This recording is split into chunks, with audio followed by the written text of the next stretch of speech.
Welcome back to the channel. It's LtBuzzLitebeer, and Starfield continues to slowly reveal its secrets.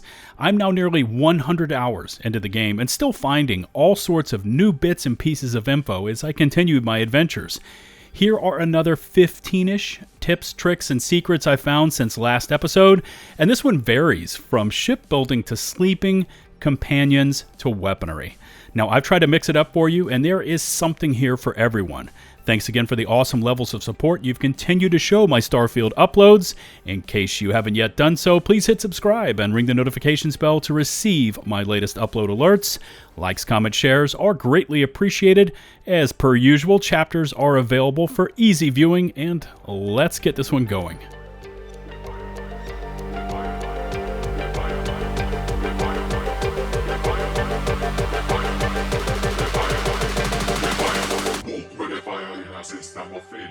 Let's kick this one off with an amendment to a topic I covered in my previous 15 Starfield Secrets video, and it has to do with ship registration. And thanks to viewer comments, there is now a cheaper way to accomplish this.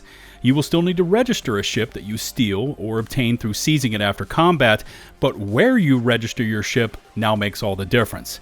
After seizing this Crimson Fleet vessel, I took it to a ship engineer, and it is valued at 20,814 credits, and the cost to register it is still sitting at 84% of the value. So that's 17,504 credits if you use the ship engineers. And if you plan on making changes to a ship or selling it, you will need to register it prior to doing so. But here is the new method. Again, thanks to your comments. Enter your player screens and select the bottom left-hand area for ships. This should bring up the same vessel you were about to register with the ship engineer, but notice the value is now significantly higher at 92,175 credits, and the cost to register the vessel is also now lower, sitting at just 13,725. Using this method of registration, the cost is now only 66% of the engineer's value, saving us 18% in the registration fees. This ship is fully registered, and you saved money and now have the option to modify it or sell it outright. This next one is really quick, and it has to do with weapon rarities. Rare, epic, and legendary tiers have no effect on sheer weapon damage output unless they have a talent that buffs their damage against certain enemy types. Rare simply means it will come with an extra trait, epic with 2 traits, and legendary with 3 traits. A weapon's damage is determined by the version it is, and there's a sizable damage increase as you progress through these tiers, starting off with just basic, then to calibrated, refined, and ending with the highest base damage variant, the advanced version. Now, I'm guilty of this as well, as I see a legendary item, and I'm instantly drawn to the gold lettering and those traits, but just keep in mind that you could be doing more damage with an advanced version weapon with no extra traits versus a basic version legendary with really low base damage. Ideally, you are looking for legendary weapons and armor with advanced in the title, meaning it is the highest base damage or most armor for gear. Persuasion can be a bit tough in Starfield, especially if you have not spec'd into the skill at all. My current character is all about combat, both on terra firma and in space, and sometimes being a smooth talker and not taking the violent option is still the best route. Now, luckily, there are temporary enhancements available to improve our articulation, starting off with Hippolyta, which will give you a huge 20% increase to persuasion chance for 5 minutes. This drug is available at most vendors, and you will normally find it in your explorations, and I did test it out, but it will not stack, so you can't just pop 5 of these for 100% persuasion chance. There are other consumables like wine, both red or white, that will increase your persuasion chance by 10 or 12%, and you cannot combine wine with Hippolyta, as the higher of the two, the pills, will overwrite the wine persuasion effects. Not that you should be popping pills and wine together, but I did it just this once for science. Clothing selections is also an option here, although the extra persuasion buffs are really low at just 5%, but if you have them, pieces like the corpo wear or fashionable suits are available for purchase at EIT Clothiers in New Atlantis. And yes, there is a full clothing store in the capital of the United Colonies. You'll need to travel to the residential district and then run past CJ's, taking a right at the fork in the walkways, and EIT will be down and to the right.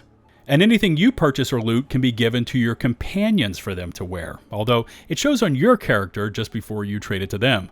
Make sure to enter your companion's inventory and assign them to wear the item you just gave them, or they're just going to stay in their standard attire.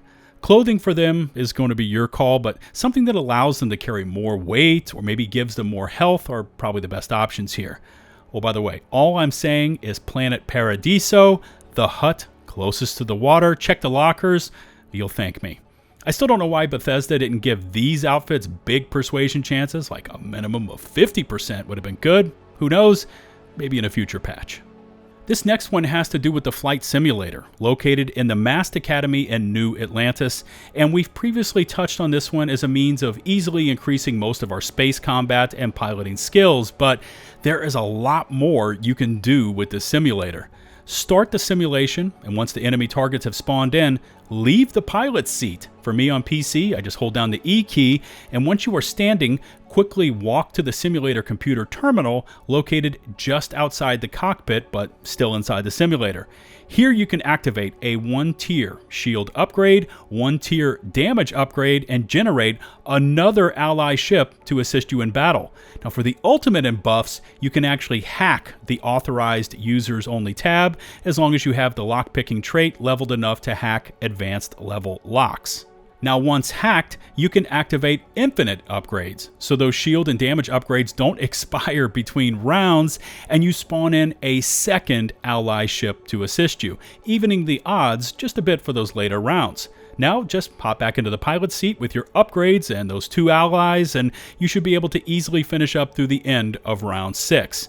This is also an easy way to practice your lockpicking skills and level those up as well.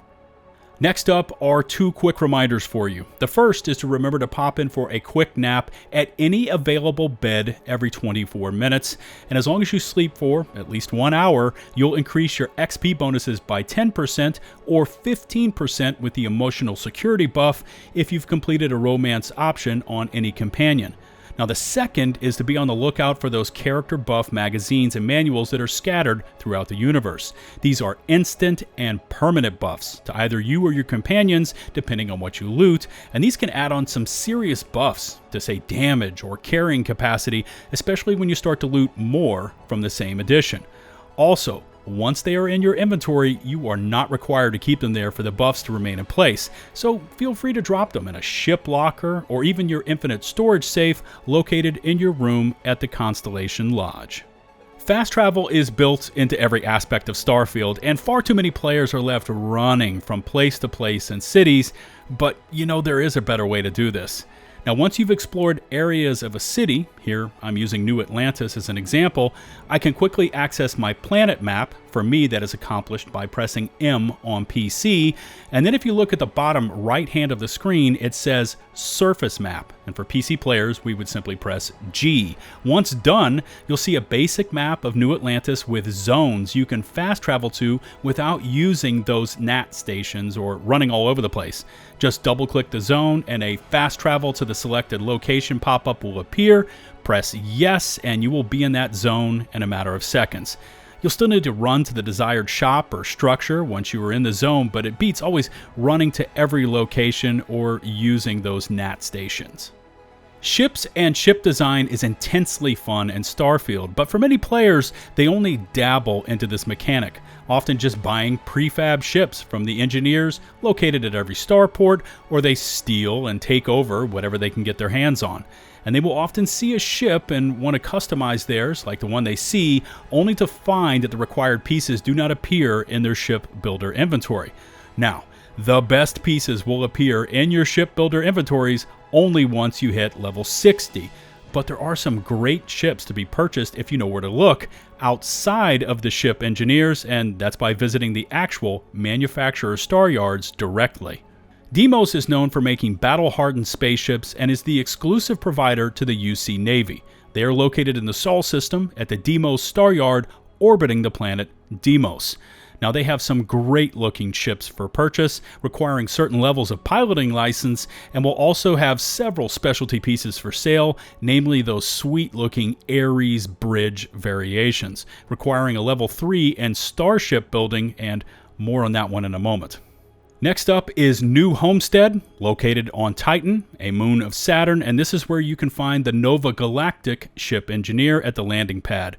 Their higher level Cabot bridges are immense with 2 levels and a huge forward viewing glass area, and only require a level 2 rank in Starship Design.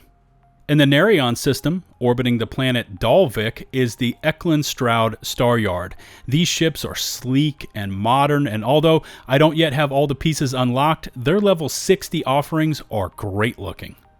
Right next to Nerion is the Valo system, and there on the planet Polvo at Hopetown is the Hope Tech factory. Speak with the ship engineer at the landing pad, and you'll see some massive cargo-intensive pieces for sale. And finally, in the Voli system on Voli Alpha is Neon City. Just speak with the ship engineer, located in the ship services building at the landing pad, to get access to the Tayo pieces, or ship designs. Now, if you have the required credits and or piloting rank, you can purchase ships and use them even if they have pieces in their builds you do not have the shipbuilder rank to change out. This is the same if you loot or steal a ship, but to make any changes to those pieces, you will need to rank up your Starship Design Skill. Which brings us to that Starship Design Skill, and the game is quite vague on how to level this up. For instance, to move from rank 2 to rank 3, the text just says to install 15 unique ship modules, but if you look through your shipbuilder pieces, none of them are listed as unique. Here's what you need to do, and it's super easy. Just enter the Shipbuilder tab and look for the structural section of your menus. These are things like ballast, cargo holds, and more. Now, all you need to do is start installing these unique pieces to your ship, making sure not to violate any shipbuilder protocols like covering over your docking port.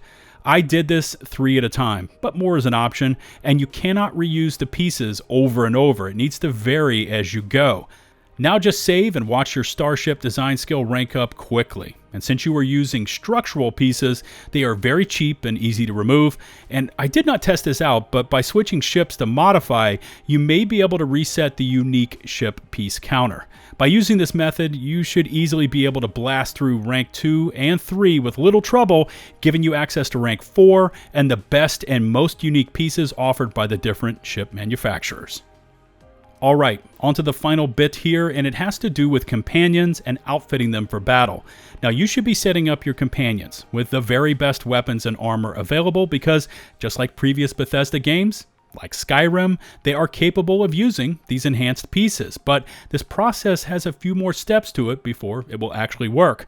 If you start a trade with a companion, you can give them the weapon and armor pieces you want them to use and wear, but once you finish the trade, you'll next need to enter your companion's inventory, find that weapon and armor piece, and hit the equip button, because if you don't, they're just going to use their default setups, and that's a big one there, so don't miss it. Now the second piece of this, and this one really threw me for a loop, is to give your companions at least 1 round of the compatible ammo to the weapon you just traded them and asked them to equip. I gave Sarah Morgan a minigun, thinking she would be shredding in combat, and instead, she kept pulling out this wimpy-looking laser pistol, and it had me stumped for a bit until I gave her 1 single round of 7.77 ammo, which is what the minigun uses, and at that point she pulled out the minigun and used it exclusively, because companions have unlimited ammo once you give them 1 round to start with. This also holds for grenades. Give them 1. I suggest a frag grenade for the excellent damage it does, and they're going to start flinging these things around like crazy. But be careful, as their errant throws can harm you, and companions tend not to have the best aim, as they will constantly bounce grenades against cover and straight back at themselves or at you. Now, if you are into mid-range combat, I would suggest Sam Coe for his excellent rifle skills, or Sarah Morgan for her laser weapon proficiency. But here is where you can be wildly different from everyone else and really go mental by using Betty Howser as your companion in battle. Now, Betty is not a part of Constellation, and she can't be found at the lounge where you can normally find many companions for hire. She is only found on the Lucky Lou, a spaceship that is on the brink of destruction, located in the Heinlein system, drifting in orbit around Heinlein 1. You'll see her ship show up as a distress call, and if you dock and assist her, she'll see the ship can't be saved and offer her services. definitely hire her because Betty has a rank 3 in Demolitions. This means her grenades have 25% more radius, all of her explosives do 25% more damage, and damage taken by explosives is reduced by 25%. Assign Betty to your crew, ask her to follow you, give her a great set of armor. I gave her the legendary Mantis armor, and then for the ultimate in destruction, I purchased and assigned her an advanced Bridger, which is a 40mm grenade launcher. I gave her 1 round of 40mm ammo and made sure she had at least 1 frag grenade in her inventory. Now, not only is Betty a one-woman demo crew, she yells out some hilarious lines at the enemy targets. Trust me, this one's worth it. And that's going to wrap up this second edition of 15 secret tips and tricks in Starfield. And if you missed the first episode, a link is available in the video description below. Remember to hit subscribe and ring the notifications bell to receive my latest upload alerts. Likes, comments, shares are greatly appreciated. All my socials can be found in the video description. Shout out to the nearly 155,000 of you that have stuck with me and hit subscribe. And a huge thanks goes out to my patrons and to those of you firing over those awesome YouTube super chats. Until the next one, this is LtBuzzLitebeer signing off.